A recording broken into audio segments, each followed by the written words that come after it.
বর্তমানে ডায়াবেটিস ছড়িয়ে পড়েছে দাবানলের মতো। কোনো বিশেষ খাদ্য কি এর জন্য দায়ী?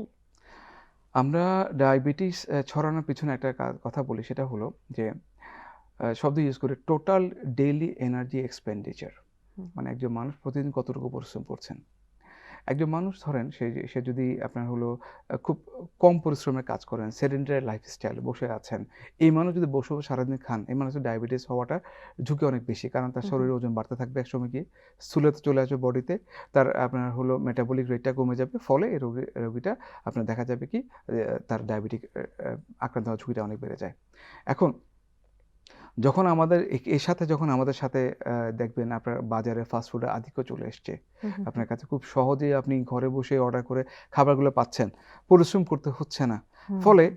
এই খাবারগুলো যখন আপনি বাসায় রান্না করতে হচ্ছে না, রেডি টু কুক খাবার হাতের কাছে পেয়ে যাচ্ছেন এবং আপনি কোনো পরিশ্রমই করছেন না। তো স্বাভাবিকতই আপনার ডায়াবেটিস ঝুঁকিতে বাড়ছে। আমি মনে করি বর্তমান যুগে এসে যে আমরা আসলে যে অনেকটাই যে ঘরকুনো হয়ে গেছি, হুম, ঘরে হুম। বসে কাজ করতে চাচ্ছি। যেটা করি সেটা এক জায়গায় বসে থাকি। ডিভাইসের প্রতি আসক্ত হয়ে গেছে, এক জায়গায় বসে আছি। আপনার হলে দেখা যায় যে আগের মতো ফিজিক্যাল অ্যাক্টিভিটি অনেক কমে গেছে। মাঠে একদমই। একদম মাঠের ময়দানে কাজ কমে গেছে। এখন দেখবেন যে জমিগুলোতে চাষ অনেক কমে যাচ্ছে। আপনার প্রযুক্তির ব্যবহারের সাথে, সাথে মানুষ তার নিজেকে ব্যবহার থেকে সরিয়ে নিয়েছে। হুম, হুম। বাচ্চারা আজকাল মাঠে খেলার সুযোগ পায় না।